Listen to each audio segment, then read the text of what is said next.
Émilie. Bonjour, Donc, William. allez, il s'agissait de PSG qui rencontrait chez eux les gens de Donetsk, c'est ça? C'est ça, oui. Ça s'est bien passé? Ah oui, le contrat est rempli pour le Paris Saint-Germain. C'était le deuxième match de Ligue des Champions et la deuxième victoire, donc vous l'avez dit, face au Shakhtar Donetsk. Regardez, c'était hier en Ukraine. Les Parisiens en blanc ont rapidement ouvert le score. Dès la 7e minute, première attaque et premier but. Centre de Maxwell, tête de Serge Aurier. Et il ne s'est pas contenté de ce but, il a également été impliqué dans le deuxième. Après un corner de l'Argentin, Angel Di Maria, Serge Aurier détourne le ballon et David Luiz marque le but sans vraiment le vouloir. Regardez, but de la cuisse. Ça fait 2-0 pour Paris. Pas facile, ça. Ah oui, c'est dur à maîtriser. Surtout qu'on n'avait pas l'intention de faire ça comme ça, quoi.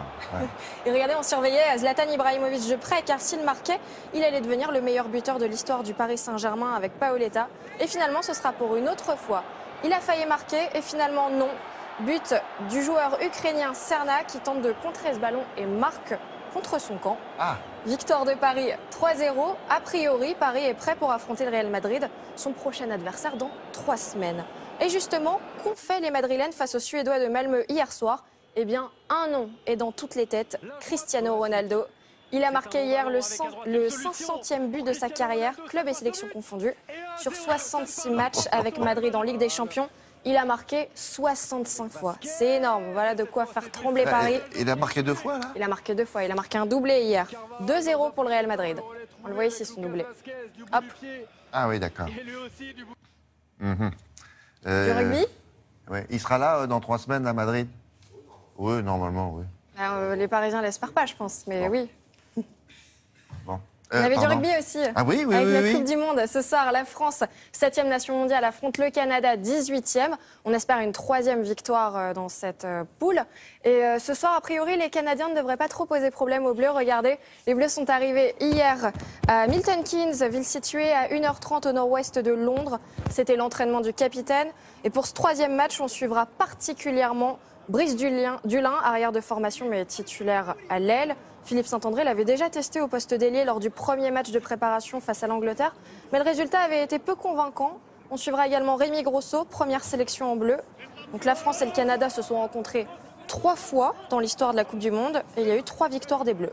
Donc on espère rester sur cette dynamique. On passe à un sport complètement différent, c'est de la pétanque. Sachez que la France a décroché 2 médailles d'or au championnat du monde de sport boule en Croatie. Une médaille dans l'épreuve du tir progressif, donc tout en courant, l'athlète tire sur 6 boules dans un sens puis dans l'autre.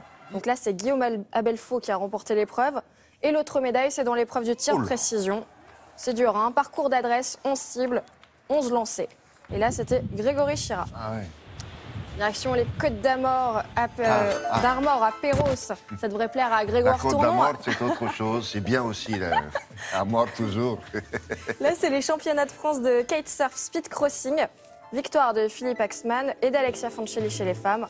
Il faut être le premier à l'arrivée d'un parcours en slalom qui est balisé par des bouées. C'est dingue avec cette dérive, là. Il avait fait ça déjà, Grégoire Tourneau, ici, un Ça samedi. ne m'étonne pas. Qu'est-ce qu'on a d'autre? Est-ce que vous connaissez le calendrier des dieux du stade? Oui, j'ai entendu parler, mais ça, c'était la semaine dernière. Pourquoi? Oui, alors vous allez peut-être pouvoir ajouter un autre calendrier à votre collection, William. Il s'agit du calendrier des nageurs. Regardez, Les nageurs. Florent Manodou, Frédéric Bousquet, Camille Lacour et d'autres ont posé pour un calendrier les idoles des bassins. Voilà. Ah, d'accord. Ils prennent la pause au Cercle des nageurs de Marseille. Ils ont un maillot de bain, quand même. Oui, contrairement aux rugbymen, ils ont un bas. Je ne ferai pas de commentaires là-dessus. Très bien. Si tout va bien, je vous montrerai le... Non, un autre calendrier, c'est celui des hôtesses de l'air pour la lutte contre le cancer du sein. D'accord. Ouais, on a ça aussi.